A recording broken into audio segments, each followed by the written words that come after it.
Hello, everyone. Today we are going to talk about this chapter titled A Call to Youth, which is Dr. Sarvepalli Radhakrishnan's convocation address at Karnataka University. Before we discuss the text, let us talk a little bit about Dr. Sarvepalli Radhakrishnan. He was the first Vice President of India from 1952 to 1962, and he was the second President of India from 1962 to 67. An important thing to note is that he converted the Rashtrapati Niwas in Shimla to the Indian Institute of Advanced Study. And this shows his dedication towards education, which is why he always liked to be known not as a vice president or a president, but as a lifelong teacher. And because of his commitment to teaching, we celebrate his birthday as Teachers' Day. So let us now see what Dr. Radhakrishnan has to say to the students. So I told you that this was a convocation address. Let us first try to understand what is a convocation address and what is it supposed to do. Graduation is the awarding of a degree to a student by an educational institution.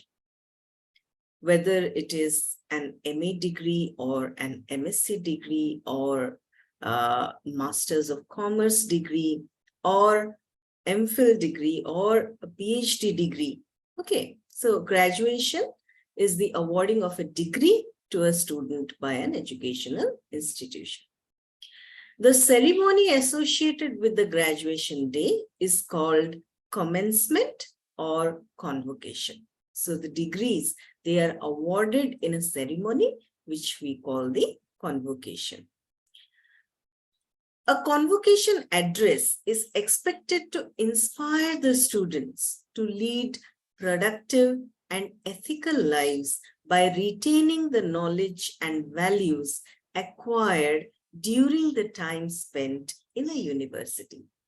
And that is why someone illustrious is invited to speak to the students at a convocation ceremony.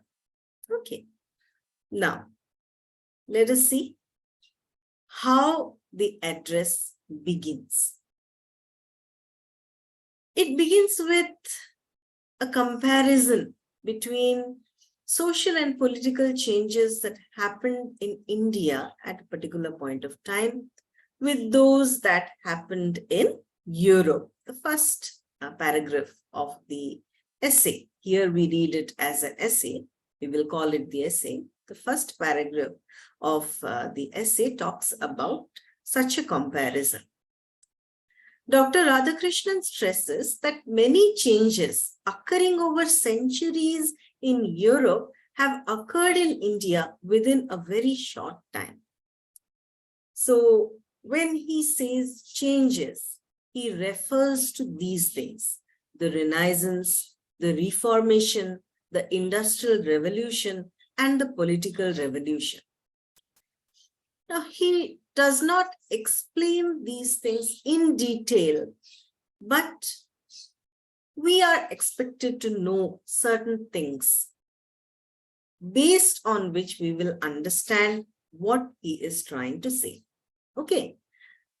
Renaissance is a word which means rebirth. Rebirth of what?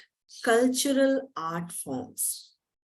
In the 12th century, the light of Renaissance kindled in the beautiful Italian town of Florence. From Florence, Renaissance spread to Rome, Venice, Milan, and then other parts of Europe. So actually, what we call the Renaissance, it started as early as 12th century. Okay. Now, Indian Renaissance, it occurred somewhere around the 18th and 19th century when the Britishers were ruling us. So Indian Renaissance occurred after the emergence of the British forces when a mass religious and social awakening took place. The pioneers of Indian Renaissance were Raja Ram Mohan Roy, Swami Dayanand Saraswati, Ramakrishna Paramahansa, Swami Vivekananda, and Aurobindo Ghosh. The ills they fought against were the practice of sati, superstitions, dowry system, caste system, idol worship, among others. So this is what we call Renaissance, a change, a positive change brought about by the thinking and action of all these people. Then, what was the Reformation? The Reformation, alternatively called the Protestant Reformation or the Protestant Revolution or the European Reformation, was a major movement from Western Christianity in 16th century Europe that posed a religious and political challenge to the Catholic Church and in part to the authority of the Pope. So at that time, corruption had crept into the church, and there were people protesting against those corrupt practices. People said that the scriptures were the sole authority and not the people who were mediating between the people and God. Okay. So this was the Reformation movement in Europe. What about Reformation in India? All these organizations that were set up, they played important roles in reforming Hinduism, changing Hinduism for the better, criticizing the ills, the evil practices that had crept into Hinduism, and then making the people aware. So which were the organizations? Organizations like Brahmo Samaj, set up by Raja Ram Mohan Roy, Arya Samaj, set up by Swami Dayanand Saraswati, Ramakrishna Mission, which we associate with Ramakrishna Paramahansa. Okay.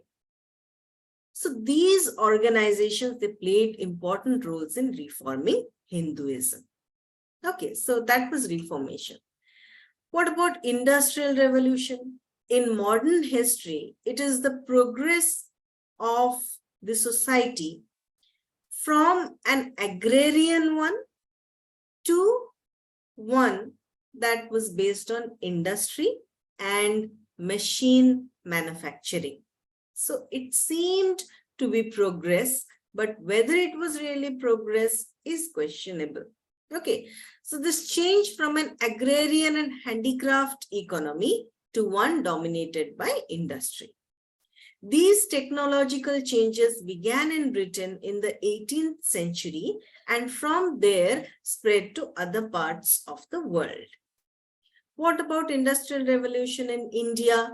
The merchandise of the textile industry pioneered the Industrial Revolution in India, and at a time England was producing cotton cloth in such great quantities that the domestic market was saturated and the products had to be sold in foreign markets.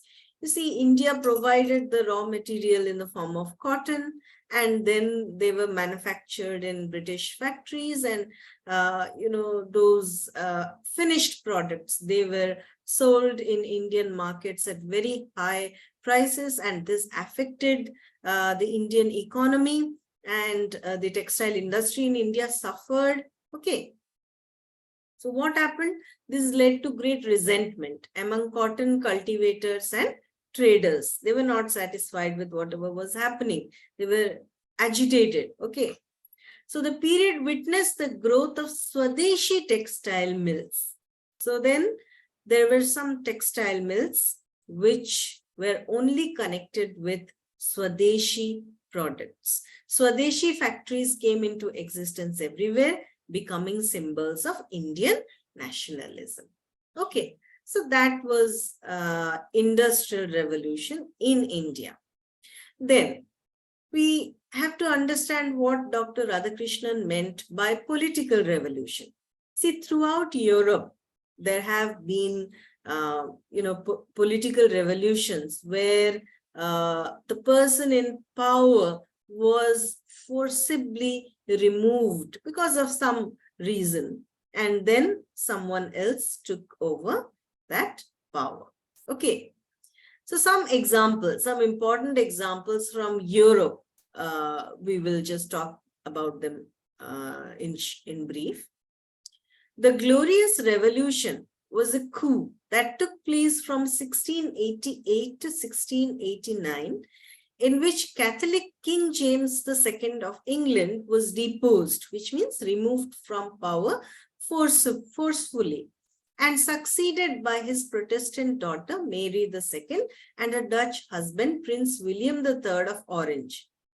Motivated by both politics and religion, the revolution led to the adoption of English Bill of Rights of 1689 and forever changed how England was governed. So this was an important revolution in the history of England. Okay, then we have French Revolution, which was the overthrow of the Bourbon monarchy in France, and it lasted from 1789 to 99.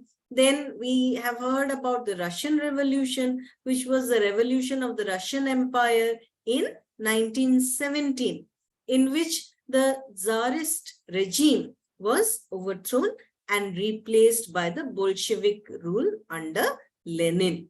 Okay. So all these changes, these political revolutions, they were happening around Europe, and notice they happened over centuries, right? So we talked about something that happened in the 17th century, something that happened in the 18th century, and something that happened in the 20th century, right?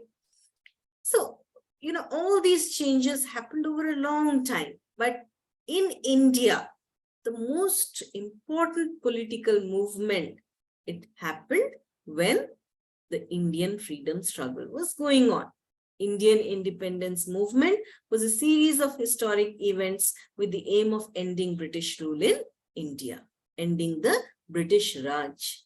So this movement lasted from 1857, the year of the Sepoy Mutiny, to 1947, the year of independence. Okay. So all these things we must know in order to understand why Dr. Radhakrishnan says that so many changes which happened in Europe over such a long time, over centuries. Renaissance began in the 12th century. Okay. So all those changes, they happened in India within a very short span of time. So Indians, they had to grapple with these changes, and they had to understand the situation properly in order to lead valuable, in order to spend their valuable time productively, and in order to lead good, productive lives. So then, Dr. Radhakrishnan asks a question. Do we have complete freedom? Is our freedom complete? He says that we have undoubtedly got political freedom, but we have still not achieved economic and social freedom. What does he mean by this? He means that there are still poor people who do not have access to basic needs of living. So how can there be economic freedom? Freedom must include all the people. Freedom must be inclusive.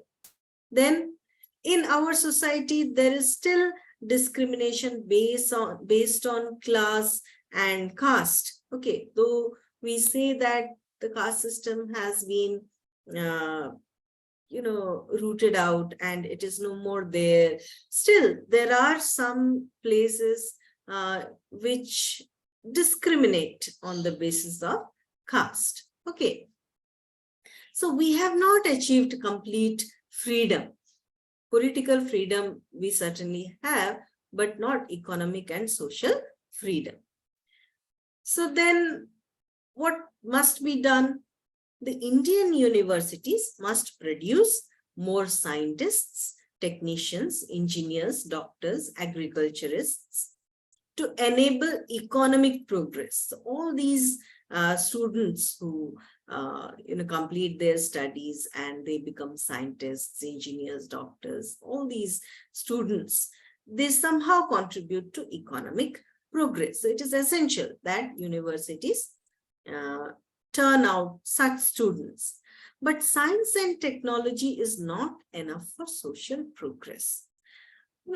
Radhakrishnan makes it clear that just making students professionally strong does not mean that they will contribute to social progress. They might contribute to economic progress, but economic progress does not ensure social progress.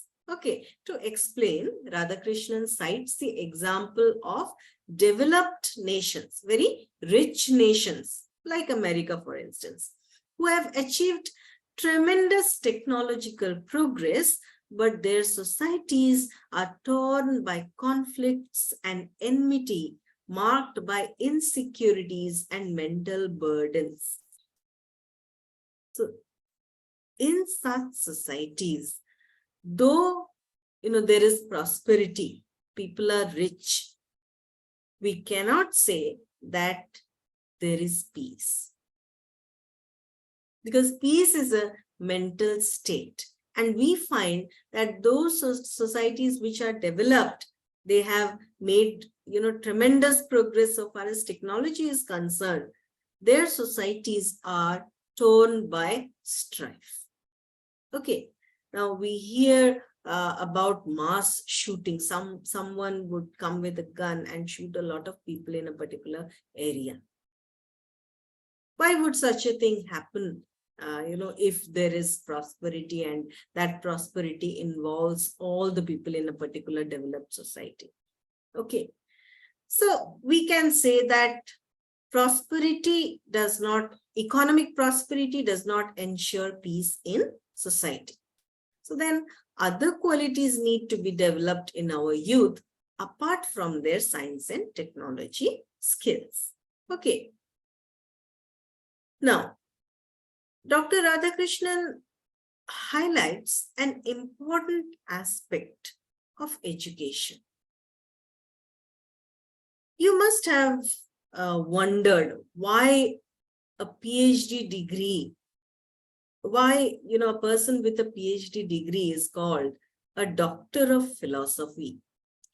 Whether he or she has completed his or her PhD in chemistry or physics or commerce or zoology or sociology or English, all of these students would be called doctors of philosophy.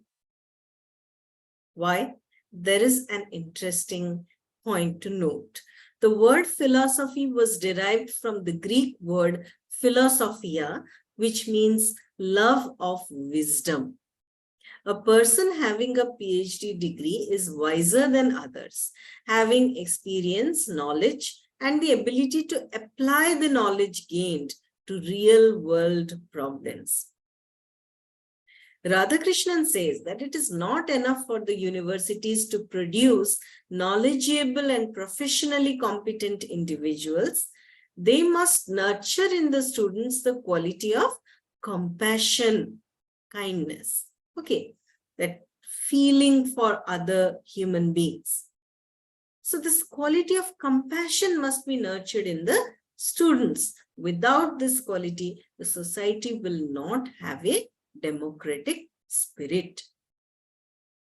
Now, different religions, they emphasize the same idea that we are all parts of the divine. We are all sparks of the divine and hence equal, irrespective of race, class, caste, gender, and sexuality. Okay. So we are all all parts of that same divine power, then we are all equal. So all religions actually talk about equality. So what is that democratic spirit which we will not have in our society if our students do not develop the quality of compassion? What is it? Democratic spirit refers to principles of liberty, equality, justice, and fraternity, which form the basis of the Indian Constitution. Okay, so these are ideals which we find in our Constitution. Okay, liberty, freedom, equality, justice, and fraternity or brotherhood. Okay, this feeling, fellow feeling. Okay. But if these ideals are not followed in our daily living, then we cannot possibly develop our democratic thinking. So our society will not be truly democratic if these ideals are only found within the pages of the Constitution, if people do not follow these ideals in their daily living. Dr. Radhakrishnan says that the Indian society will be truly democratic when the youth develop their outlook by a proper study of the humanities, including philosophy and religion. You see, no religion teaches strife. No religion teaches us to fight amongst each other. Okay. It is how we interpret that religion that creates all such problems. But inherently, no religion is bad, and we must study our scriptures because our scriptures, they tell us how to lead good lives. Okay. And philosophy. We have to understand that philosophy, in depth, thinks about the nature of living, why we live, how must we live. Okay, all these important questions, they are addressed by philosophy, how we perceive things. Okay, so apart from philosophy and religion, there is also something else which is important, and that is literature. We will talk about it in a bit. But, Radhakrishnan actually demonstrates why he thinks that religious study is also important for students. Not to create, these differences between human beings, but religious study is actually required because religion aims to make an individual aware of his or her role in society, of his or her duty towards other human beings. Okay, that is why religion is important, and we must all study our scriptures. We must not keep them till a later time when we will be old and then we will have nothing to do and then we will study our scriptures. That is of no use. Just as the Constitution is of no use if we do not read it now and apply those principles to our daily living. Similarly, no religion is, important or useful unless we study those scriptures and try to gain the knowledge that the scriptures want to impart to us so that we may lead good lives and we may exist in the society harmoniously. Okay. So Dr. Radhakrishnan talks about Tat Tvam Asi, which in Sanskrit means thou art that, you are that. Okay, that here refers to divinity. You as an individual, you are equal to divinity, because if you are part of the divinity is in you. So actually there is no difference between you and divinity. So this is what we call the Advaita philosophy in Hinduism. So it is the famous expression of the relationship between individual and the absolute. Then in Buddhism, there is the concept of bodhisattva. Who is a bodhisattva? A person who is on the path towards bodhi or awakening. Okay. So it is believed that every individual has the potential of being spiritually awakened. We all have that element of bodhisattva in us. So that makes each of us equal. If there is that possibility in each of us, then it makes us equal. We do not act on that possibility. We do not try to make that possibility a reality. That is a different matter. But each religion believes that every individual has in himself or herself the possibility of being spiritually awakened. Okay. So both these concepts hint towards the ideals of equality and liberty in society. How liberty? If we are parts of the absolute, then we must not be confined to narrow mindsets, or these narrow divisions that we have in our society based on how much money one has or does not have, or which caste one belongs to. All these, narrow divisions or these narrow thinkings, they should not bind us. We must be free. We can be free if we realize that we all are parts of the divine. Okay, so Dr. Radhakrishnan wants to show that these qualities of liberty, equality, justice, and fraternity, these are not just mentioned in the Constitution. We will find them in every religion. Okay, and then apart from religion and philosophy, we have something else which will teach us how to be good human beings, and that is the study of literature. Literature of any language, but literature. Okay, Radhakrishnan says that apart from philosophy and religion, the youth must indulge in a sincere study of literature, not a shallow study. Okay, not a study in which our attention is not focused. Okay, so we must study literature, and we must study it with concentration, with sincerity, because it is going to tell us something about how to live life. He refers to a verse which compares samsara, or the world, with a poison tree. But the poison tree has two valuable fruits. The world is a poison tree, but there is some hope.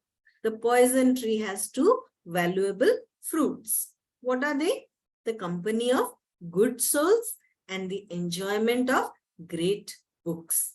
So be in the company of good people and read great books. That is what Dr. Radhakrishnan proposes or tells the students.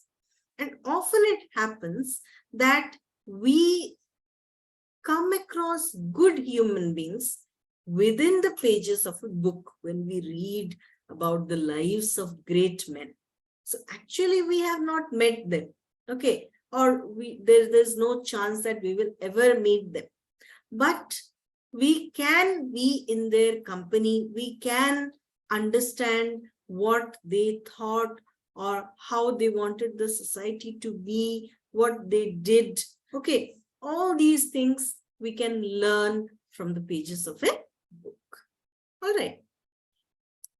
So Radhakrishnan actually wants to tell the students how important reading is. He expresses his displeasure with the present day youth whose attention span is limited so far as reading books is concerned. So during that time, it was about in the 1950s when he was addressing the students at Karnataka University. So even at that time, the attention span of students was limited because of this constant opportunity to travel. Okay, so if you can travel to different places to see different places, why read about them? Okay, so the reading habit gradually lessened. And nowadays we know what is killing our reading habit: the internet, the 24/7 availability of the screens, the digital screens, and so much of information is available at your fingertips. Okay, so you can scroll the screens or just touch a button, and then you will click a link, and then everything is at your disposal. So why read books when you can find so much of information on the internet lying here and there? But actually that kills our reading habit, and reading is essential for every student. Okay, so Dr. Radhakrishnan says that if there is to be a positive change in society, the young people must not only be raised as scientists or technologists, but also as humanists who have a strong concern for human welfare, who lead ethical lives, who know what is right and wrong, and who have the strength to follow the right path, and who have in them the quality of compassion.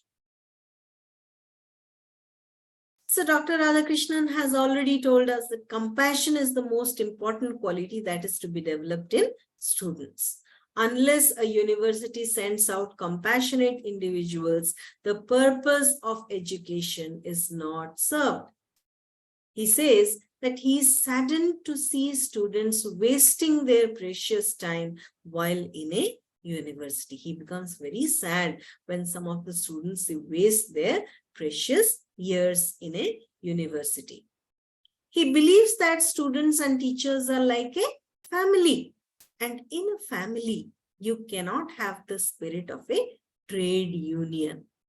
So we will understand what he wants to say when we know the concept of a trade union. It is an organization that represents the interests of its workers in negotiations about improving work conditions with employers and government. So a relationship between a teacher and a student is not based on bargaining. A trade union is based on bargaining. The workers will bargain. This is what we want. This is what you must do. Otherwise, we will stop work. Okay. So that kind of a bargaining is never found in the relationship between a teacher and a student. It is a very natural relationship. The classroom becomes successful when both teacher and students, they cooperate with each other and they understand each other's value. Okay. So Dr. Radhakrishnan now moves towards the end of his address, and he highlights this important point that character is destiny. If the youth understand what it means to have a good character, then the destiny of the nation will be great. Their destinies, their individual destinies will be great, and the collective destiny of the nation will be great. But if they do not understand the value of good character, no amount of professional expertise will contribute to the progress of a society. As we have already discussed, economic prosperity does not ensure progress of society. Humility is an important trait in the youth that must be developed. So one is compassion, the other is humility, being humble and not proud. Okay, so if there is humility, young people will only be concerned with what they can do for the nation, not with what benefits they receive from the country. So they will never ask, what has India done for me? No, what can I do for my country? They will only be concerned with this if they have humility. Okay. Otherwise, they have very good degrees, very good academic performances. And once they pass from an Indian university, they pass the course. Then they think, oh, India has no opportunity for me. What can India give me? Cannot even give me enough money, the money that I want. So I will not live in India. I will go abroad and I will serve that nation. I will never come back to my country. because India does not have anything for me. So if the students have this kind of an attitude, then they will never be able to contribute to the progress of Indian society. So actually, they are able to say this because they do not have humility. Okay. So that is what Dr. Radhakrishnan wants to stress, that students must understand that character is destiny, both their own destiny and the destiny of the nation. And they must develop the qualities of compassion, this feeling for other human beings around them, and of course, humility. Then Dr. Radhakrishnan ends his address by saying that the youth must be aware of the richness of our culture right from the time of Mohenjo-daro and Harappa. These civilizations, they were perfect civilizations, and people led very good lives, and their, living quarters, their neighborhoods, they were well structured, and then their lives, they were they followed a specific pattern, and they understood ethics. So all of these were there right from the time of Mohenjo-daro and Harappa. Only because we have lost touch with our own culture, we today find ourselves torn with strife. We do not know which is the right path to follow. What should we do? There is a lot of confusion. Okay. So we should learn from our ancient civilizations. Then Dr. Radhakrishnan says that the students must understand what? That our nation needs certain standards of humanity from them, as those standards will define our internal environment, whatever happens within our nation, and external affairs, our relationships with other countries of the world. Okay, then Radhakrishnan finally concludes by saying that Mother India wants the lives of her youth to be clean, noble, and dedicated to selfless service. Okay. So that is what Mother India wants from the youth, from all of you who are students. So you must not think that now we are students, so we can do anything we like. We are free to waste our time in superficial things. No.